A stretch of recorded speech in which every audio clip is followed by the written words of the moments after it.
looking at this screenshot right here, we've got these kind of slatted boards for the ceiling treatment. I want to run through a few different options for these guys to take a look at here. So first of all, obviously we could just say, and we even talked about this in a Slack conversation, about how we can basically just take a beam, right? We can make this beam whatever, 2.5 inches by 1 inch or whatever it needs to be there. We can give it, something like that, and we could say that this thing is offset by, let's see, it's 1.5 inches wide, so let's say it's got 1.5 inches, or we'll say 3.25 inches or something between center lines. Right, we can array this around like that and get a ceiling treatment like that. However, to do a basic room like that, you're going to get hundreds of boards potentially. So another option, and we did just do a video and a session on surfaces, but let's take a look. So if I've got, in fact, let me put a couple walls in here just as a reference as well, so we can see what's going on there. All right, so we'll pull this up here. There's my floor, and here's that ceiling. Now, if that ceiling is not necessarily transparent, looking at this, maybe it is just these boards directly over a slab. It might be passable to just have a surface that makes that happen. So let's take a look here in 3D. And if we go to the surfaces again, right, and we'll, I guess we'll create a new surface here and we'll call it wood slatted ceiling.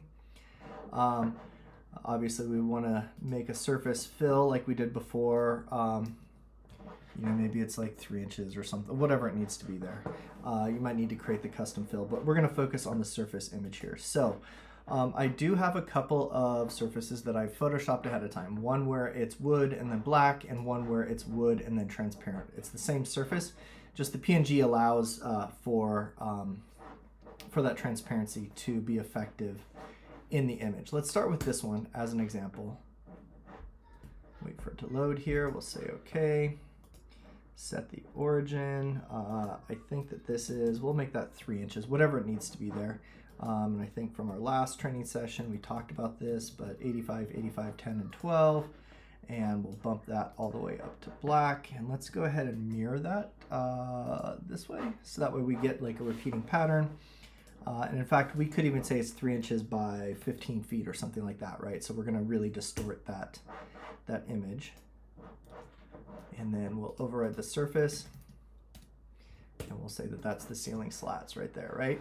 So, and if I had actually photoshopped a wood grain that made more sense, didn't have so much like light dark variation, I just grabbed a quick wood grain, or actually used the AI feature in Photoshop to just throw a wood grain in there. Anyway, that might be enough to sort of make it passable. If, however, let's just as a for instance, say that we want the ceiling to be black, and then maybe there is, let's grab a morph plane, right? So maybe we want a morph plane, maybe that's like a drop ceiling, and then let's go ahead and apply that slatted ceiling here, right? But we want to be able to see through, so maybe there's like some backlit, or we're lighting up the space and bringing light down through those slats. So this is not going to work because that's masking all of that out. But if we go back to our surface settings again, we could say that we're going to use, I hit enter 1 second here. There we go. We could say that we're going to use that transparency piece, right? So we'll go ahead and add in that other PNG. So wood-transparent, right? That should load here. We'll say okay. We will add an alpha channel to allow for transparency here, right? So that way it's going to be able to show that transparency. I do believe, yep, there we go. So now we get that transparency effect.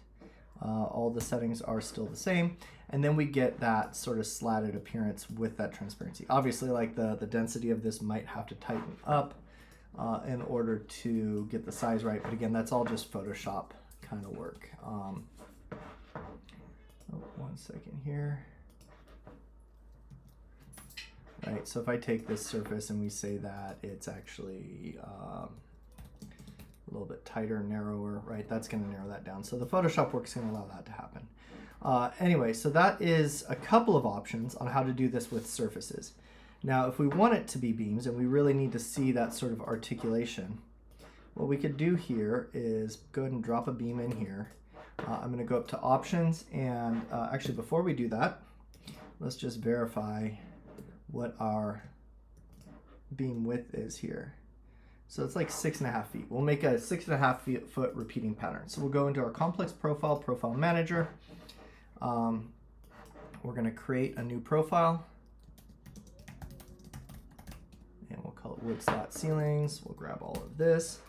We'll take our fill tool, and we're going to use our trim here, and just like on the individual beams that we multiplied, we're just going to take a fill.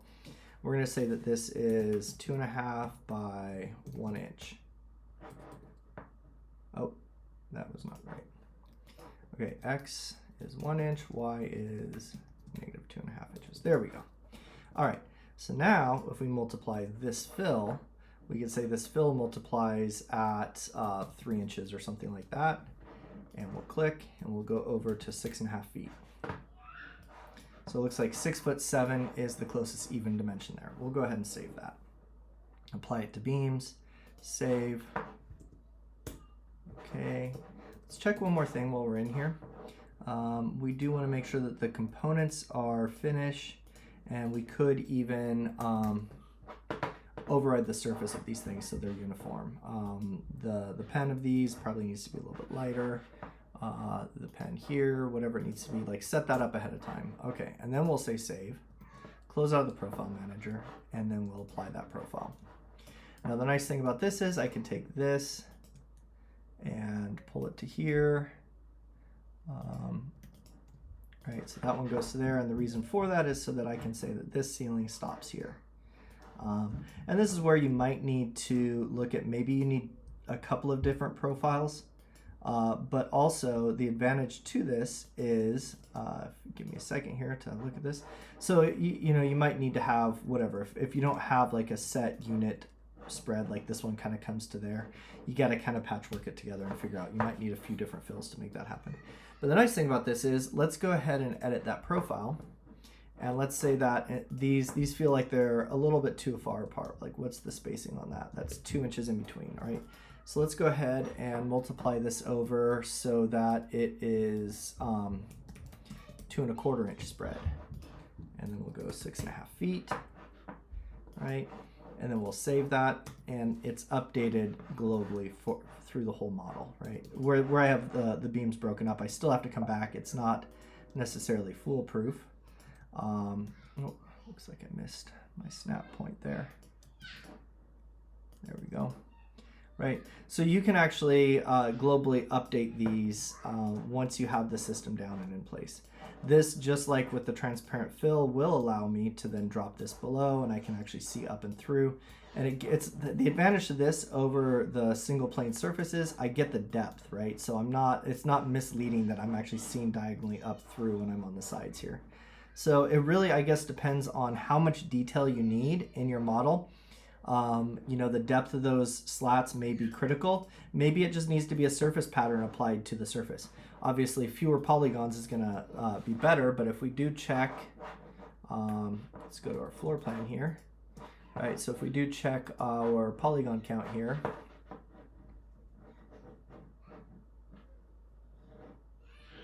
oh, looks like I might not have the polygon count add-on for this version of ArchiCAD. Anyway, it's not going to be any more polygons than we have if it's a true object.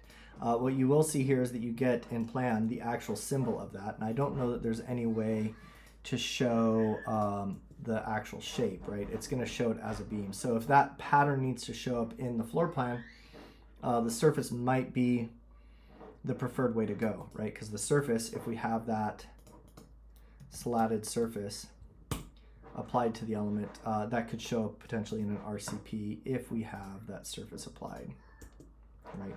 So we could technically show that surface as part of that component if it's applied as a surface.